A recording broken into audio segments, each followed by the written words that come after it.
And going to one of our top stories now, India and Fiji have decided to boost cooperation in several sectors.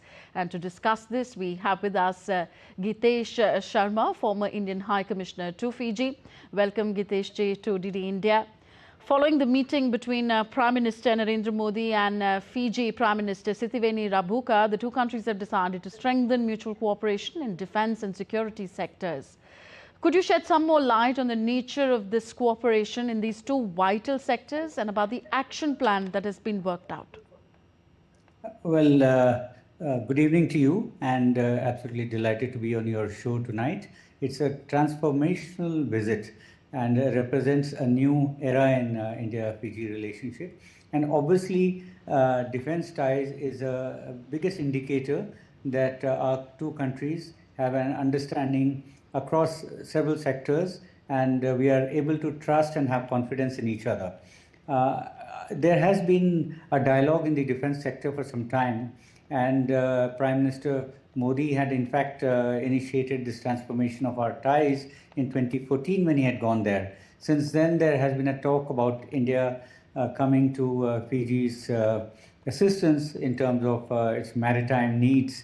These are all island countries in Pacific, and they lack the resources to defend or conduct surveillance of their own maritime zones and their frontiers. So the kind of capability that India has, the kind of trust that there is between our two countries, I think that has come to fruition now. So I think one of the biggest or most welcome decisions is to station a defense attaché in Fiji. And that would indicate that it is not a relationship which is there for a few days or a few months, but it is a relationship which is a kind of strategic relationship for the long haul. And I think the fact that Fijian military, we have had a dialogue at the military level also, a working group.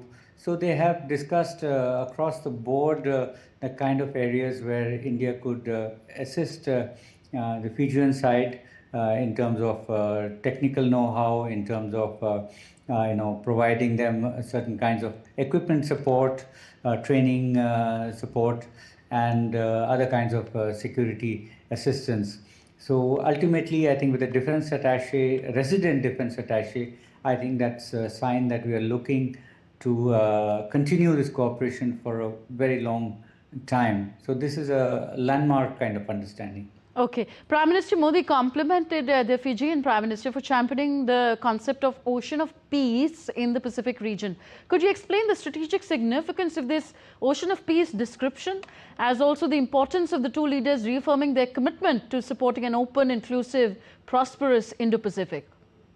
I think if you look at the geopolitical situation, South Pacific, while it looks distant and comprises of very small, tiny islands, but in the recent period there has been a considerable, kind of activity, intense activity, and so some of the bigger players have also got involved. If I can be very candid, there were reports that China was looking to set up a naval base in Vanuatu. There have been, talk about other countries. The issue of Taiwan also. Some of these countries have a relationship with Taiwan, Australia, New Zealand also. They are very important players. America, reopened its embassy in Solomon Islands. Seeing that Solomon Islands had signed a security deal with China. So there's a lot of intense activity going on in the South Pacific. So naturally, the countries of the South Pacific themselves, they are not comfortable with this kind of attention or spotlight on them, and with the kind of competition that is enveloping the region. So they share a similar kind of approach that India has, that the seas should be open for trade, commerce, and essentially the principle of sovereignty that should also be respected. So I think it all adds up to the kind of approaches that India has taken towards the Indo-Pacific and in general to the usage of the maritime resources.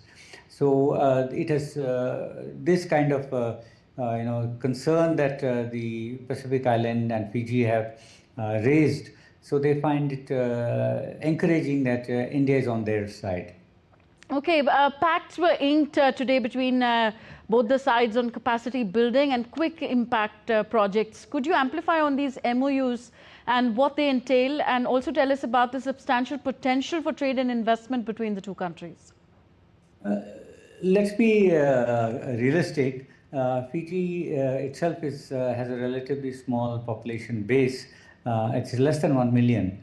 There is, Fiji has great sentimental value for India. Mahatma Gandhi, after all, had dispatched Manilal Doctor and C.F. Andrews to Fiji, and one of the most remote of Indian communities. So that is one significance. But in terms of population, let's be realistic. There is a great deal of interest in medical care, and particularly, they're comfortable. Most of the Pacific Islands are comfortable with accessing Indian medical care. Even under normal situations, many of the referrals in Fijian, administrative system or government system is India. So even while Australia and New Zealand are close by, I mean, they're comfortable with us, cost-wise also, even if they pay a higher cost to travel to India, but the medical care is something that they can relate to.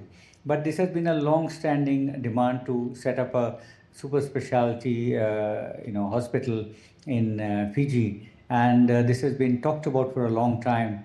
But it's a really very, very exciting time in India-Fiji cooperation that we are actually seeing this coming to fruition. And this 100-bed hospital. If you travel to Fiji, you'll find, and Pacific, there's a high incidence of certain kinds of, diseases, cardiac, diabetes, these kind of, shortages of medicine. So I think India can really come to their assistance. So setting up such a hospital in Suva, it will cater to not only the 1 million odd population of Fiji, but all the Pacific Islands. This was in fact discussed and offered in the last FIPIC summit in Papua New Guinea. So I think Fiji has perhaps the best wherewithal to host such a hospital, but it will be available to all the Pacific Island countries.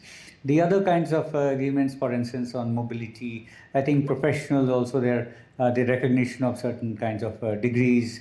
So these kind of umbrella or framework documents, they allow for freer movement of professionals. Even now, Indian doctors are welcomed there, and professionals travel there. But this will create the very, very conducive environment in which Indian medical care can be provided and available to the Fijian population and those in the Pacific, where Fiji tends to be the hub.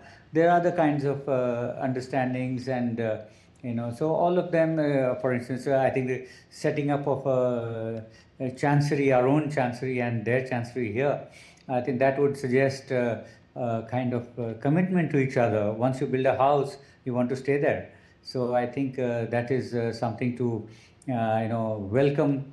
So overall, I think the understandings on cooperation in terms of global issues, climate change issues. Most of the island countries there, they are extremely vulnerable, and India has provided them all kinds of assistance. They are part of the Solar Alliance, the CDRI, Coalition for Disaster Resilience Infrastructure.